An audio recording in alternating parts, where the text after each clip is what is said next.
ॐ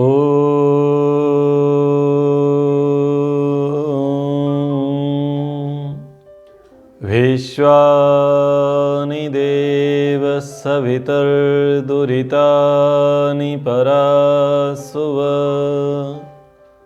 यद्भद्रं तन्न आसुव यद्भद्रं तन्न आसुव। महाभारत अध्ययन में आप सभी का स्वागत है। यह 154वीं कक्षा है, 154। शांति पर्व का वर्तमान में अध्ययन चल रहा है और प्रसंग है कि हमारा राजा कैसा हो, हमारा नेता कैसा हो। तो आरंभिक प्रसंग हमारा चल रहा है कि हमारा राजा या हमारा नेता, हमारा जो प्रतिनिधि है वो सनातन धर्मी हो। ठीक है, तो पिछले के क्रम से हम आज आगे बढ़ने का प्रयास करते हैं। पितामह भीष्म महाराज युधिष्ठिर को राज्य धर्म के विषय में नीतिपूर्ण उपदेश दे रहे हैं कि राजा को किन नीतियों का पालन करना चाहिए, उसका व्यवहार कैसा होना चाहिए, राजा का प्राथमिक धर्म क्या होना चाहिए, उसके संबंध में यहाँ व्याख्यान चल रहा है। तो राजा के संबंध में कहते हैं, यह सत्करोति जानानि जेये परहिते रताः सतां वर्तमानगोस्त्यागी सा राज्या राज्यमर्हति। राजा कैसा हो? तो राजा के लिए कहा, राजा ज्ञान का और ज्ञानियों का सत्कार करे। जिस राजा के राज्य में ज्ञान और ज्ञानियों यानी जो प्रबुद्ध वर्ग है, इंटेलेक्चुअल वर्ग है, जो विद्या के क्षेत्र से आते हैं, उनका यदि सम्मान नहीं होगा तो वो राज्य कभी उन्नति प्रगति नहीं करेगा। इसलिए विद्या के देने वाले और विद्या से जो ओतप्रोत हैं उनका प्राथमिकता से सम्मान करें। विद्या देने वाले और विद्या के जो संस्थान हैं वही सनातन संस्कृति का आधार स्तंभ है। उनकी उन्नति के लिए समुचित प्रयास करने चाहिए। उनकी किसी भी अवस्था में उपेक्षा अक्षम्य है, उनकी उपेक्षा नहीं करनी चाहिए, क्योंकि वो ज्ञान देने वाले, वो मंत्री हैं, मंत्रदा, विचार देने वाले हैं।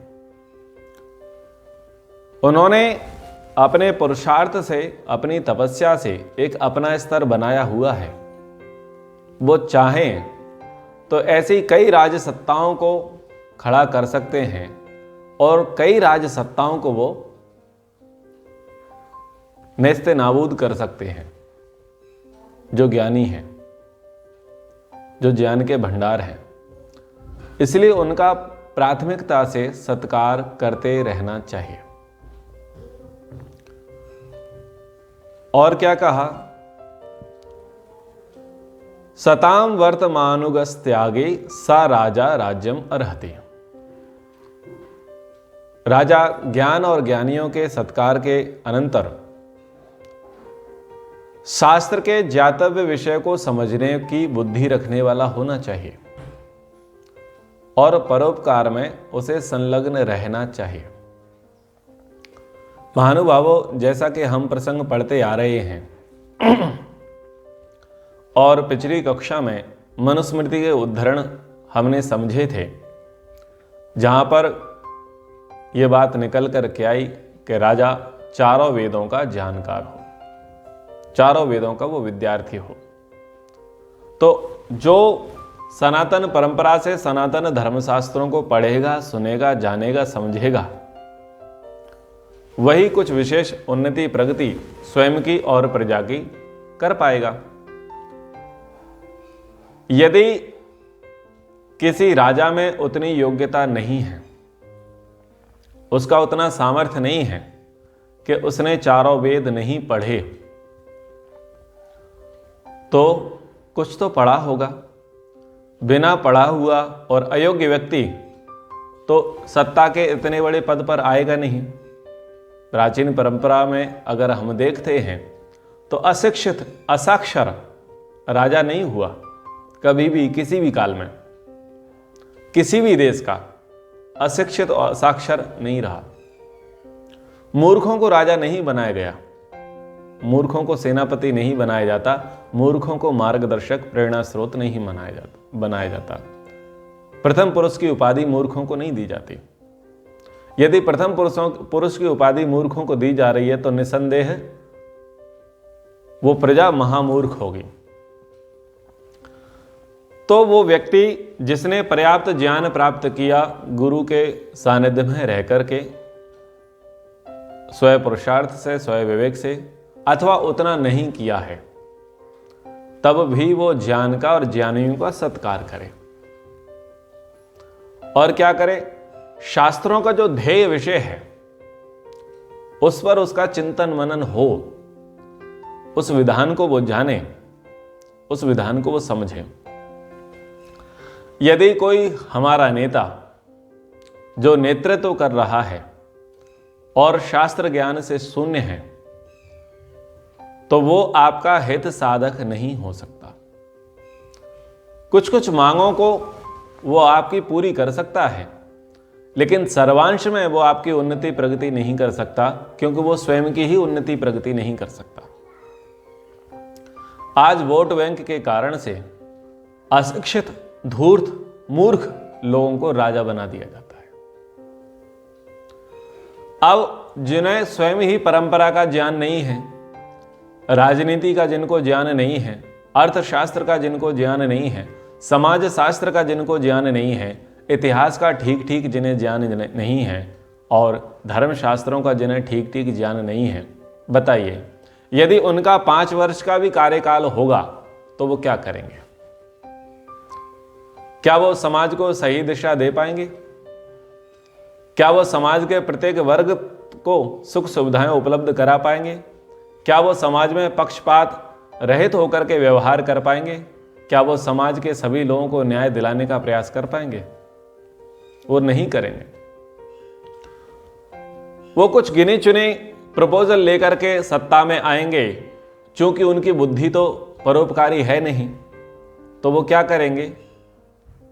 अपना खर्चा निकालेंगे और आगे की आने वाली पीढ़ियों के लिए धन जोड़ करके रखेंगे, और जिस पद पर वो विराजमान रहेंगे उस पद का पूरा प्रयोग करते हुए पूर्ण रूप से उसका दोहन कर लेंगे, उसका शोषण कर लेंगे।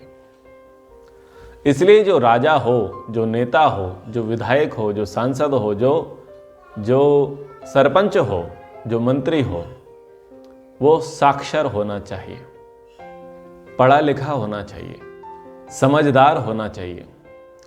कितनी योग्यता उनके अंदर हो कि वो धर्मशास्त्र को जाने समझे, उसके प्रति आस्था रखे, वो राजनीति शास्त्र को जाने पढ़े समझे, अर्थशास्त्र को वो समझे, गणित विद्या को वो समझे, समाज शास्त्र को वो समझे, और देश विदेश के इतिहास को भी वो जाने। इतनी न्यूनतम योग्यता तो उसके अंदर होनी चाहिए। लेकिन आजकल जो प्रथम व्यक्ति बना दिए जाते हैं वो किसी जाति के कारण, किसी भाषा के कारण और वोट बैंक के कारण उस मूर्ख को सिर माथे पर रख दिया जाता है। और वो मूर्ख क्या करता है? वो मूर्ख तांडव करता है। तो ऐसे तांडव करने वाले नेता से सारी प्रजा पीड़ित रहती है।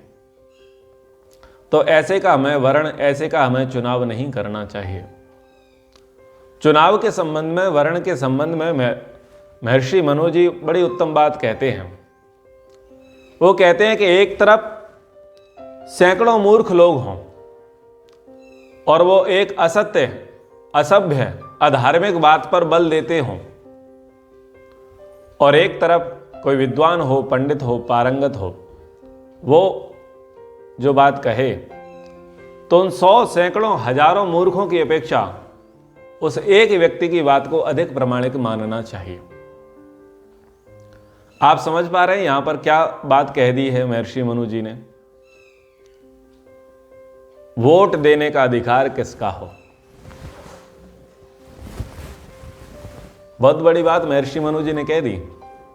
मूर्खों का वोट स्वीकार्य ना हो, मूर्खों का मत, वोट यानी मत, मूर्खों के मत को अस्वीकार कर दिया जाए, जो विद्वान हो उसके मत को स्वीकार करना चाहिए। और क्या बात निकल करके आई कि मूर्खों की गवाही नहीं सुनी जाए, मूर्खों की, पक्षपातियों की, विरोधियों की, विपक्षियों की, अधर्मियों की, अधार्मिकों की गवाही स्वीकार न की जाए। जो विद्वान हो, समझदार हो, पंडित हो, उसकी गवाही स्वीकार करनी चाहिए। लेकिन हमारे भारत में क्या है? शीर्षासन है। मूर्खों की जो फौज है वो फौज दबदबा मचाती है, वो खिड़की दरवाजे खटखटाती है, वो धरने देकर के बैठ जाती है सड़कों पर और विद्वान को झुकाने का प्रयास करती है। वस्तुतः इसी को कहते हैं अंधा कानून, इसी को कहते हैं अंधेरी नगरी और चौपट राजा, इसी अवस्था को कहते हैं। तो महानुभावों, ये जो भारत और अन्य देशों में जो राज्य व्यवस्थाएं चल रही हैं उसमें आप क्या देखते हैं कि झूठ है, कपट है, माया है, ईर्ष्या है, कूटनीतियां भरी पड़ी हैं। इसका अर्थ क्या है कि वहां का राजा सनातन धर्मी नहीं है। न यस्य कूटम कपटम न माया न च मत्सरः विषये भूमि पालस्य तस्य धर्म सनातनः। राजा के लिए कहा ही गया है कि वह राजा वही सक्सेज है, सफल है, राज्य उसी का सक्सेज है, सफल है, जिसके राज्य में कूटनीतियां विचरण न करती हों, जिस राजा के राज्य में कपटधारी लोग ना हो, छली ना हो, माया वाले लोग ना हो, ईर्ष्या एक दूसरे से ना करते हों, ऐसे राजा का राज्य ही चिरस्थायी है और ऐसे ही राजा को सनातन धर्मी कहा गया है। यानी हिंदुत्व विचारधारा से ओतप्रोत कोई राजा हो, यह बात नहीं है यहां पर। मैं ना हिंदुत्व की बात कर रहा, ना ईसाइयत की, ना मुसलमान की, ना अन्य किसी की। सनातन का अर्थ ही यह है कि शाश्वत, एज इट इज, जिसमें कोई मेल जोल नहीं है, कोई घालमेल नहीं है, कोई मिलावट नहीं है, किसी के लिए कुछ और किसी के लिए कुछ, इस प्रकार का जो व्यवहार नहीं है, यथावत ठीक ठीक जो समुचित व्यवहार है, उस व्यवहार को कह रहे हैं सनातन धर्म। व्यक्ति को लेकर के धर्म नहीं है, व्यक्ति को लेकर के राज्य नहीं है, मनुष्य मात्र के लिए कल्याणकारी हो उस प्रकार की योजनाओं को यहां पर जो चलाने वाला है उसको यहां सनातन धर्म कहा जा रहा है। तो सनातन धर्म से आप केवल इतना ना मान लें कि सनातन धर्म का अर्थ है हिंदू, हिंदू राजा, क्योंकि अगर ऐसा मान करके देखें तो बहुत सारे मूर्ख हिंदू राजा ही तो हुए हैं, अन्यों की हम बात क्या कहें। हां, बात अलग है कि विदेशी राजा की अपेक्षा स्वदेशी राजा सर्वोत्तम होता है। महर्षि दयानंद जी ने भी इसी बात को कहा।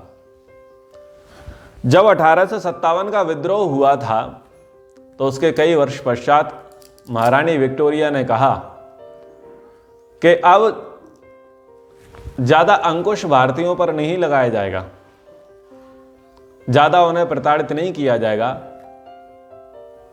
मैं उनको अपने पुत्र के समान पालन करूंगी, मैं माता के समान उनकी रक्षा करूंगी। ऐसा वहां से संदेश इंग्लैंड से आया। तो महर्षि दयानंद जी ने अपने ग्रंथ में लिखा कि विदेशी राजा कितना ही अच्छा हो, वो हीन है और त्याज्य है, और अपना स्वदेशी राजा भले ही तुलनात्मक दृष्टि से कमजोर हो लेकिन वो सर्वश्रेष्ठ है। और वहां पर महर्षि दयानंद जी ने स्वाधीनता पर बल दिया, परतंत्रता पर बल नहीं दिया। उन्होंने कहा स्वाधीन राजा सर्वोत्तम, स्वाधीन राष्ट्र सर्वोत्तम। तो हमारी जो आजकल लोकतांत्रिक व्यवस्था है वो सनातन नैतिक मूल्यों पर कम चल रही है। क्यों? कि जब ये संविधान बना तो तथाकथित लोगों ने क्या किया, सनातन धर्मशास्त्र का जो मूल अंग है मनुस्मृति, उसको ही जलवा दिया और उसकी बहुत सारी धाराएं, बहुत सारे नियमों को धीरे धीरे संशोधन करते करते हटाते चले गए। और उसके हटाने से क्या हुआ कि व्यक्ति सनातन परंपराओं से दूर होता चला गया। और जो संविधान में जो बातें जोड़ी गई वो भारतीय नहीं थी, वो विदेशी बातें हैं, विदेशी धाराएं हैं। कई ऐसे नियम कानून कायदे भारत में चल रहे हैं जिनका आज कोई उपयोग नहीं है, जिनका पूरा का पूरा सदुपयोग केवल और केवल विदेशी लिया करते थे। हालांकि कुछ कुछ उनमें संशोधन चल रहा है, कुछ कुछ अमेंडमेंट चल रहा है और अनावश्यक धाराओं को वहां से हटाने का प्रयास किया जा रहा है। लेकिन फिर भी ये संविधान कट कॉपी पेस्ट वाला है।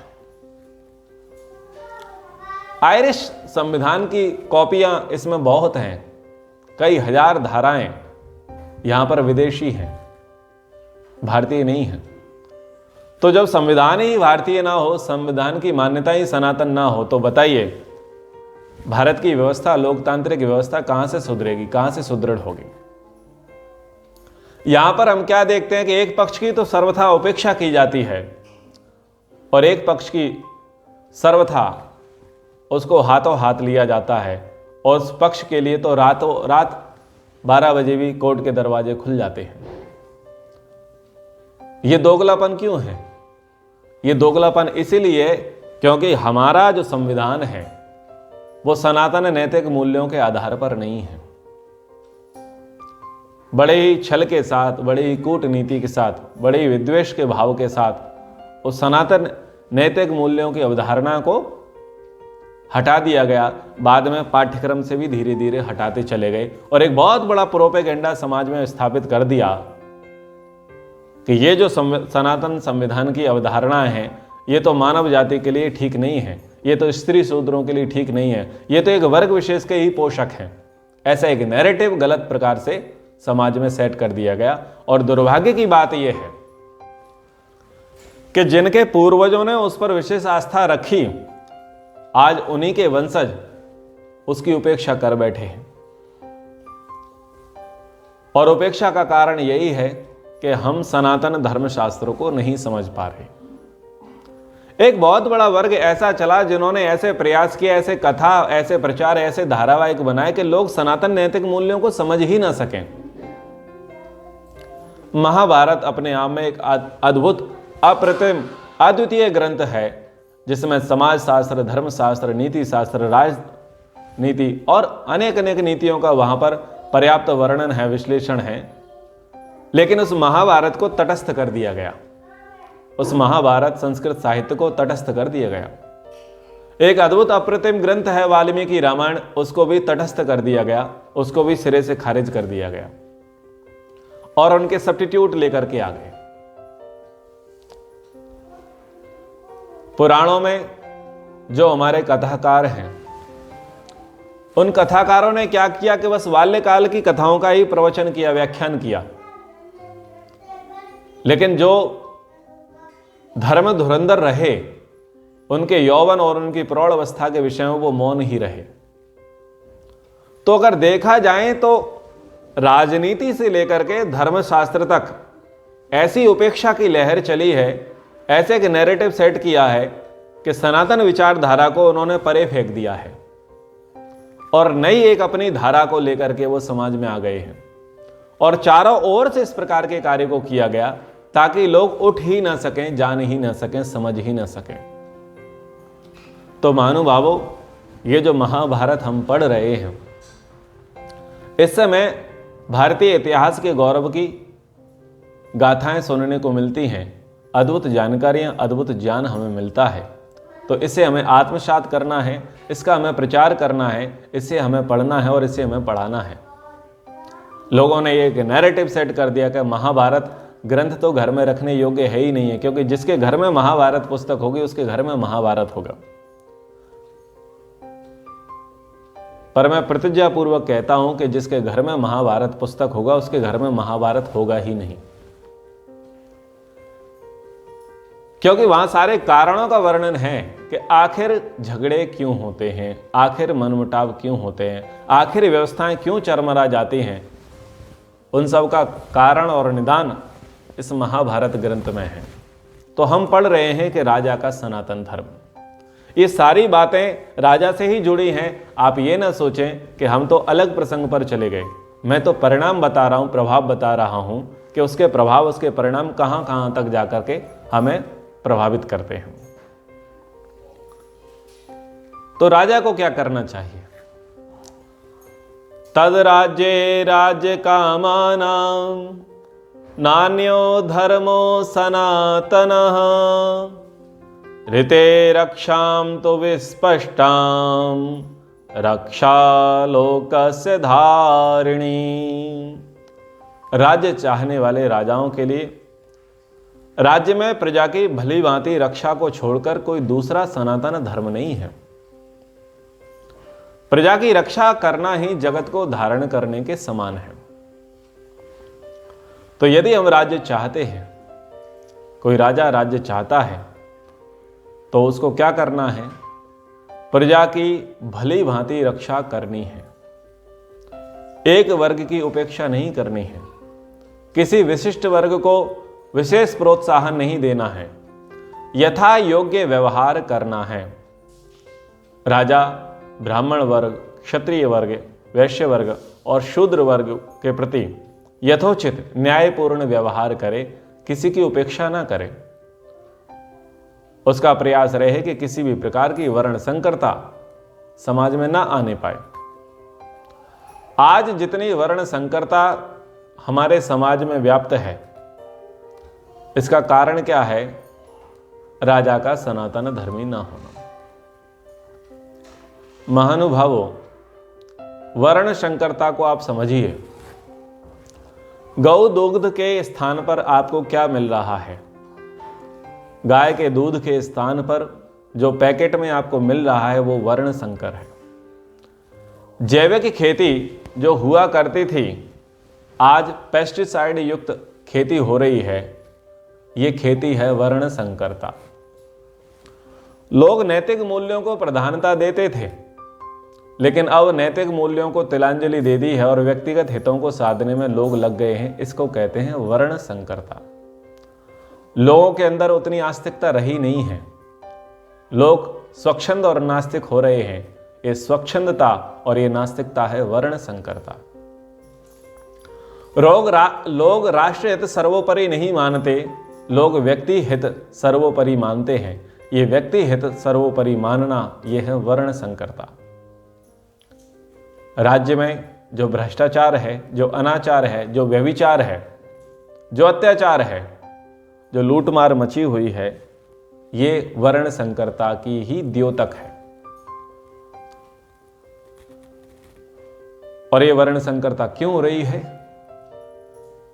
कारण राजा सनातन धर्मी नहीं, राजा विद्वान नहीं, राजा ब्राह्मण क्षत्रिय वैश्य शूद्र इनके धर्मों का ज्ञाता नहीं, राजा ब्रह्मचर्य गृहस्थ वानप्रस्थ सन्यास इनके धर्मों का ज्ञाता नहीं, और ऐसा ही उसका मंत्रिमंडल नहीं। तो उसके ऐसे ना होने के कारण से ही यह सर्वथा शीर्ष शासन भारत में दिखाई दे रहा है। और स्थिति क्या निर्मित हो गई है कि जो ऋषियों की भूमि थी, तपस्वियों की भूमि थी, बलिदानियों की वीर भूमि थी, आज स्थिति यह है कि लोग भारत में रहना पसंद नहीं कर रहे। उनको लगता है कि भारत सरवाइव करने योग्य नहीं है, बेहतर है कि भारत से बाहर चले जाएं, कम से कम शांति से तो रहें। लोगों के अंदर बाहर संवेदनाएं बहुत हैं, भाईचारा बहुत है, लोग अनुशासन का पालन करते हैं, प्राकृतिक नियमों के उल्लंघन नहीं करते। ऐसे ऐसे जहां पर व्यवस्थाएं हैं, उन राज्यों में, उन प्रांतों में, उन देशों में लोग जाकर के बस रहे हैं। क्यों? वो देख रहे हैं कि यहाँ के राजा के कारण, यानी यहाँ के मंत्री के कारण, यहाँ के विधायक के कारण, यहाँ के सांसद के कारण, यहाँ के सरपंच के कारण, यहाँ के प्रमुख के कारण मानवता कराह रही है। और लोग क्या कर रहे हैं? लोग अपनी जन्मभूमि को छोड़ करके, मातृभूमि को छोड़ करके पलायनवादी हो रहे हैं। ये स्थितियां यदि निर्मित हो रही हैं तो उसका कारण आप समझ सकते हैं। बहुत बड़ी बात है, बहुत बड़ी चिंता का विषय है, बहुत बड़ी अराजकता है। महानुभावों, महाभारत में तो केवल शुरुआत ही हुई थी, कुछ बीज ही अंकुरित हुए थे। और क्या हो रहा था कि भाई के अधिकार को दूसरा भाई छीन रहा था बलात्पूर्वक। एक योग्य व्यक्ति से अयोग्य व्यक्ति द्वेष कर रहा था और नैतिक मूल्य चरमराना आरंभ हो गए थे। इस कारण से महाभारत युद्ध हुआ। समझ रहे हैं? छोटे गिने चुने कारण थे। आप और हम लोग इतिहास के जानकार हैं, हम उंगलियों पर गिन सकते हैं जिसके कारण से भीषण नरसंहार हुआ।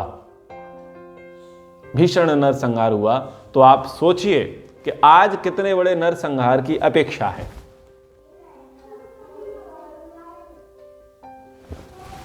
साढ़े 7 अरब लोगों में से कितने लोग मर जाने चाहिए?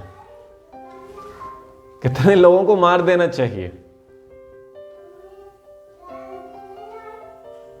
मुश्किल से 60-70 लाख ही लोग बचने चाहिए, बाकी सबको ही मार देना चाहिए।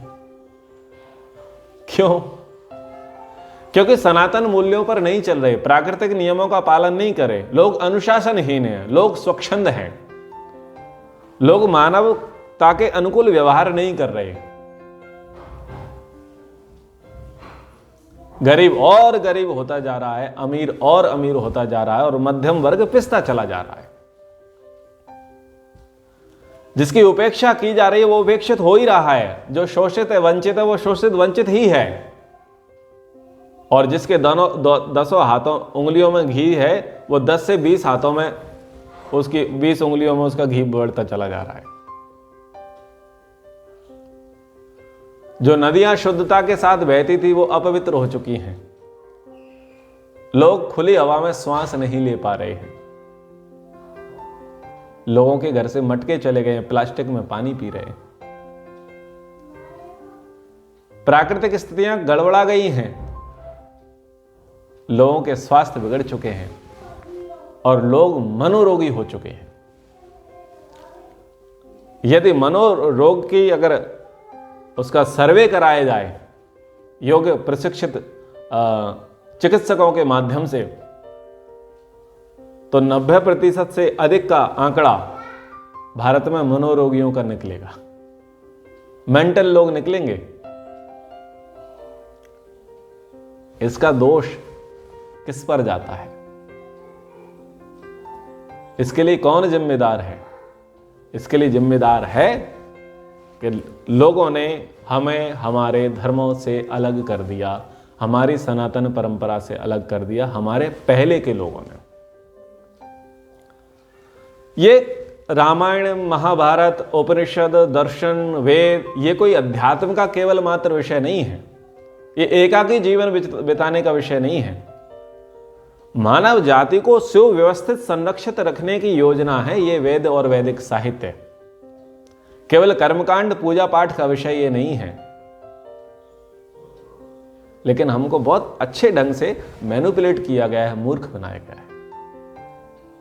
तो जब हम शास्त्र पढ़ते हैं तब हमें समझ में आता है कि हमारा इतिहास कैसा था और आज वर्तमान में हमारे साथ कैसा हो रहा है।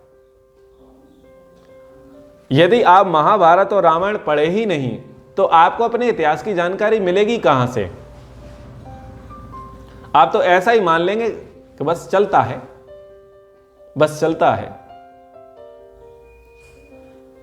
गायों पर लोग अपने प्राण निछावर करते थे और उस गाय के लिए देशों की सीमाएं बदल जाती थीं। आज वो गाय सड़कों पर फिर रही हैं और बहुत जगह तो देखने को नहीं मिल रही हैं।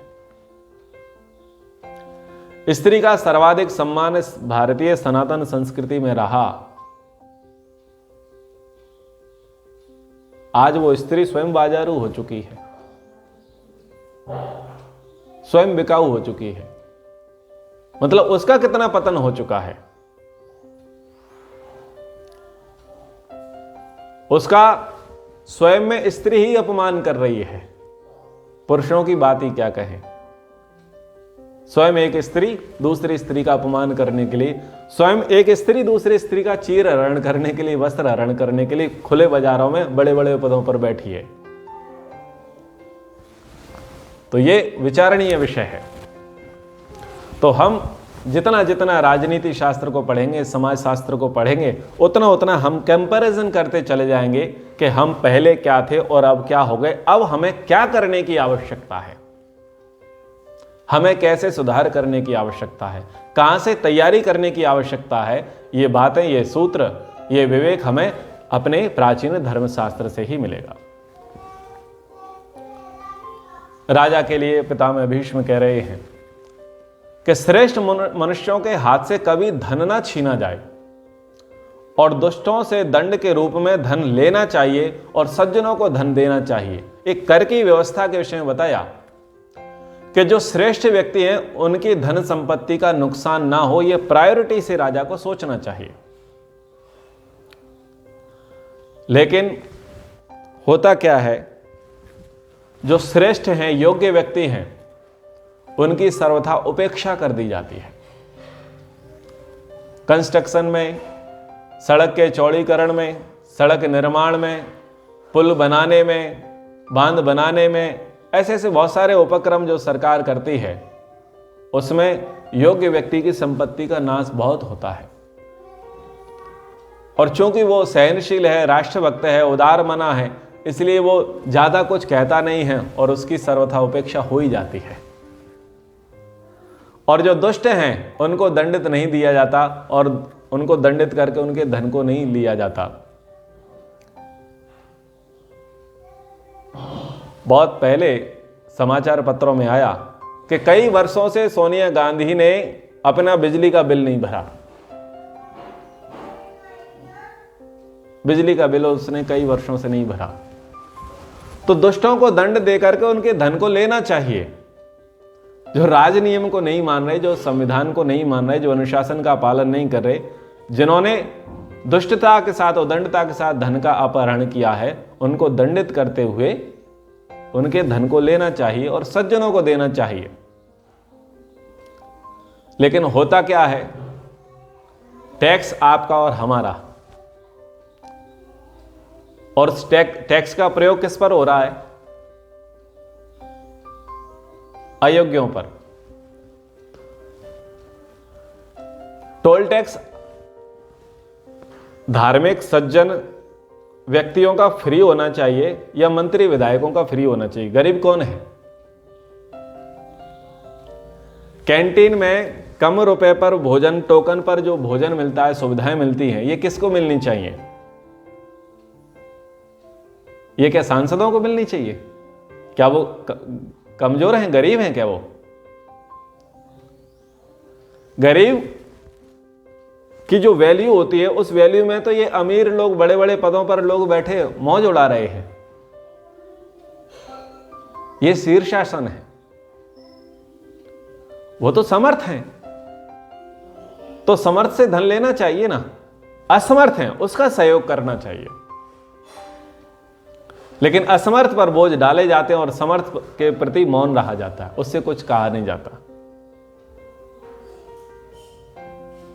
आपको समझ में आएगा इस धर्मशास्त्र को पढ़ करके, नीति शास्त्र को पढ़ करके, राजनीति शास्त्र को पढ़ करके कि हमारे प्रधानमंत्री रहे कैसे, हमारे राष्ट्रपति रहे कैसे और हमारे संविधान की धाराएं रही कैसी। आप तुलनात्मक विवेचन इस प्रकार से कर पाएंगे। दूसरों के धन का नाश ना करे, जिसको जो कुछ देना हो उसे वह समय पर दिलाने की व्यवस्था करे, पराक्रमी रहे, सत्यवादी रहे और क्षमाशील बना रहे। ऐसा राजा कभी पथभ्रष्ट नहीं होता। दूसरों के धन का नाश ना हो, राजकीय संपत्ति का सर्वाधिक नाश होता है। अभी आंदोलनों में बिहार के अंदर और बहुत सारे राज्यों के अंदर ट्रेनों को फूंक दिया गया,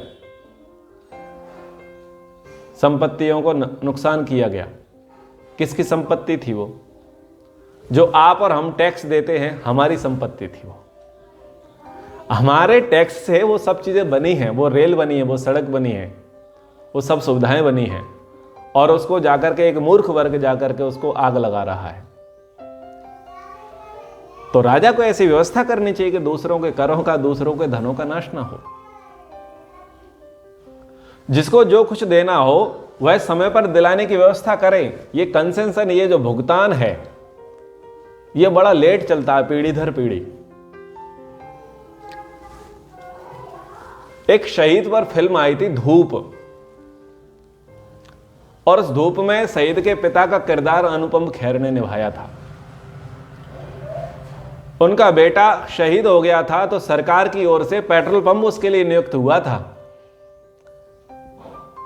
लेकिन उस पेट्रोल पंप को खोलने में उसको कितनी मशक्कत करनी पड़ी, कितना दुख हुआ, कितने उसने यातनाएं सही। वो वर्तमान भारत की व्यवस्था को बताता है कि जिसके लिए आपको जो सुविधा देनी है वो सुविधा दो ना, उसको इतना क्यों निचोड़ा जाता है। लेकिन जो देश के लिए करते हैं, समाज के लिए करते हैं, धर्म के लिए करते हैं, राष्ट्र के लिए करते हैं, उनको समुचित सेवा मिलती नहीं है। घोषणाएं हो जाती हैं और चप्पल घिस जाती है, उनके तलवे घिस जाते हैं, उनके बाल पक जाते हैं उस सुविधा को लेने में जो घोषित कर दी गई है। इससे बड़ी दुरावस्था क्या होगी देश में? तो पितामह भीष्म यही कह रहे हैं, ना हिंस्यात् परिवित्तानि, दूसरों के धन का नाश ना करें। देयम काले च दापेत, जिसको जो कुछ देना है वो समय पर दे दें। विक्रांता सत्यवाका क्षांतो नृपा न चलते पथा। राजा को पराक्रमी होना चाहिए, सत्यवादी होना चाहिए, क्षमाशील होना चाहिए। ऐसा राजा कभी नष्ट नहीं होता। तो जिस राजा के राज्य में, जिस नेता के क्षेत्र में दूसरों के धन का नाश होता है, जिनको सुविधाएं प्रोवाइड करानी चाहिए, जो योग्य हैं उनको सुविधाएं प्रोवाइड नहीं कराई जाती, दुष्टों को दंड नहीं दिया जाता और सज्जनों को प्रताड़ित किया जाता है, वो राजा और वो राष्ट्र नष्ट हो जाता है, भ्रष्ट हो जाता है। तो हम प्रसंग सुन रहे हैं, हमारा राजा कैसा हो। हमारा राजा सनातन धर्मी हो। जब राजा सनातन धर्मी होगा तो व्यवस्थाएं सनातन होंगी। जब व्यवस्थाएं सनातन होंगी तो समाज सनातन रूप से चलता रहेगा। समाज में किसी प्रकार की वर्ण संकरता विकृति नहीं आएगी और समाज के लोगों का धार्मिक, आर्थिक और सामाजिक सब प्रकार से विकास होगा। लोगों की शारीरिक उन्नति होगी, लोगों की मानसिक उन्नति होगी, लोगों की आत्मिक उन्नति होगी, यदि राजा सनातन धर्मी होगा। तो आज की कक्षा को हम यहीं पर विराम करते हैं। इति ओम शम।